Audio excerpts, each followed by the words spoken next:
Hi மக்களே, இன்னைக்கு key எப்படி ஃப்ரெஷ்ஷாக வீட்டிலேருந்து ப்ரிப்பேர் பண்ணலான்னு பார்க்கலாம்.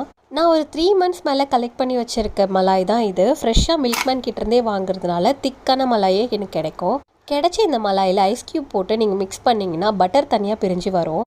கிடைச்ச பட்டரை 2-3 டைம்ஸ் நீங்கள் வாட்டரில் நல்லா ரின்ஸ் பண்ணி எடுக்கணும். இது எதுக்குன்னா ரொம்ப ஹெவியான அந்த ஸ்மெல் போகிறதுக்காக தான் நம்ம இந்த மாதிரி வாட்டரில் வாஷ் பண்ணுறோம்.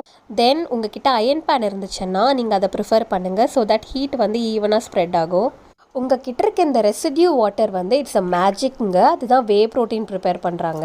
அண்ட் ஜாரை ரின்ஸ் பண்ணுறது ஒன்றும் ராக்கெட் சயின்ஸ் இல்லை. கொஞ்சம் வார்ம் வாட்டர் போட்டு நீங்கள் டர் பண்ணிங்கன்னா அழகாக க்ளீன் ஆயிரும். அந்த வே வாட்டர் நீங்கள் ட்ரிங்கிங் பர்பஸ்க்கு or you can use it while making chapati.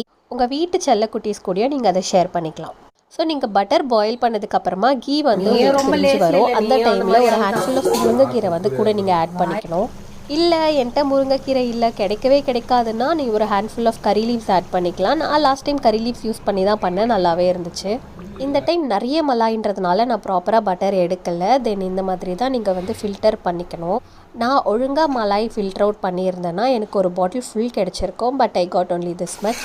அங்கே கீழே இருக்க ரெசிடியூவில் தாங்க விஷயம். அதில் அவ்வளோ ஸ்ட்ரென்த் இருக்கான். ஸோ நீங்கள் அது லைட்டாக மிக்ஸி ஜாரில் கொறுக்கொறுப்பாக அரைச்சி உங்களோட ஃபேவரட் ட்ரை நட்ஸ் அண்ட் முந்திரி போட்டு நீங்கள் ஸ்வீட் கூட ப்ரிப்பேர் பண்ணிக்கலாம். இவ்வளோ பண்ணுறதுக்கு நான் கடையிலே வாங்கிட்டு போனேன்னு சொல்கிறீங்களா? இந்த கீயில் ஒரு கீ ரோஸ்ட் பண்ணி பாருங்கள், அப்போ தெரியும். ஆல்சோ ட்ரஸ்ட் மீ கைஸ், ஸ்க்ராட்ச்லேருந்து நீங்கள் இதை பண்ணுறதுனால ஒவ்வொரு ஸ்பூன் யூஸ் பண்ணுறப்பையும் you'll feel proud about yourself. அப்படி தான் நான் நிறைய விஷயங்கள் வீட்டிலேருந்தே செய்யணும்னு சொல்லி ப்ரிப்பேர் பண்ணுவேன். ஸோ அன்றைக்கி அந்த கீ ரோஸ்ட்டை நான் தக்காளி குழம்பு வச்சு சாப்பிட்டு பார்த்தேன். I really loved it. இது இல்லாமல் நமக்கு தான் அடிஷ்னலாக கீ ஸ்வீட்டே ரெடி ஆயிருமே. ஸோ இதில் நான் நாட்டு சக்கரை தான் ப்ரிப்பேர் பண்ணி லட்டு மாதிரி பிடிச்சி வச்சுக்கிட்டேன். தேங்க்ஸ் ஃபார் வாட்சிங் மக்களே. நீங்களும் try it home and let me no.